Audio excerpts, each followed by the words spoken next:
ഇന്ന് നമ്മുടെ പ്ലാവിൽ 2 ചക്ക ഉണ്ടായിരുന്നു. അതിലൊന്ന് പറിച്ച് നോക്കിയപ്പോൾ പഴുത്തിട്ടുണ്ടായിരുന്നു. അപ്പോൾ പഴുത്തുകൊണ്ട് തന്നെ നമ്മളൊരു ചക്കയപ്പം ഉണ്ടാക്കാമെന്ന് വിചാരിച്ചു. അങ്ങനെ ചക്കയപ്പത്തിന് ആവശ്യമായ ചക്ക എടുത്ത് കുരുവും ഇതൊക്കെ കളഞ്ഞ് മിക്സിയിലിട്ട് അടിച്ചെടുത്തു. അതിലേക്ക് കുറച്ച് ജീരകവും ഏലക്കയും ചേർത്ത് ഒന്നും കൂടി ഒന്ന് അടിച്ചെടുക്കണം. അതിനുശേഷം ഒരു തേങ്ങ ഫുള്ളായി ചിരക്കി എടുത്തിട്ടുണ്ടായിരുന്നു. ആ ചിരക്കി വെച്ച തേങ്ങയിലേക്ക് നമ്മൾ അരച്ചു വെച്ച ചക്ക ഒഴിച്ചു കൊടുത്തു. അതിലേക്ക് പാകത്തിനുള്ള ഉപ്പും ഇട്ട് കൊടുത്തിട്ടുണ്ട്. പിന്നെ ഇതിലേക്ക് കുറച്ച് തേങ്ങ ചെറുതായി കൊത്തിയത് ഇട്ട് കൊടുത്തിട്ടുണ്ടായിരുന്നു.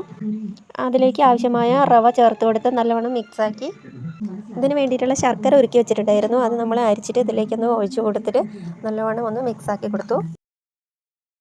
ചക്കയപ്പം ഉണ്ടാക്കുന്നതിന് വേണ്ടിയിട്ട് എടുത്തിട്ടുള്ള ഇലയാണിത്. വഴനയില എന്നാണ് കേട്ടോ ഇവിടെയൊക്കെ പറയുക. നിങ്ങളുടെ നാട്ടിൽ എന്താണ് പറയുന്നതെന്ന് അറിയില്ല. വഴനയില, ഇടനയില എന്നൊക്കെ പറയും. നമ്മൾ ആ ഇല എടുത്തിട്ട് കുമ്പിൾ കൊത്തി മിക്സാക്കി വെച്ചിട്ടുള്ള ചക്ക അതിലേക്ക് നിറച്ച് കൊടുത്തിട്ട് അതിൻ്റെ അറ്റമൊന്ന് മടക്കി വെക്കുന്നുണ്ട്.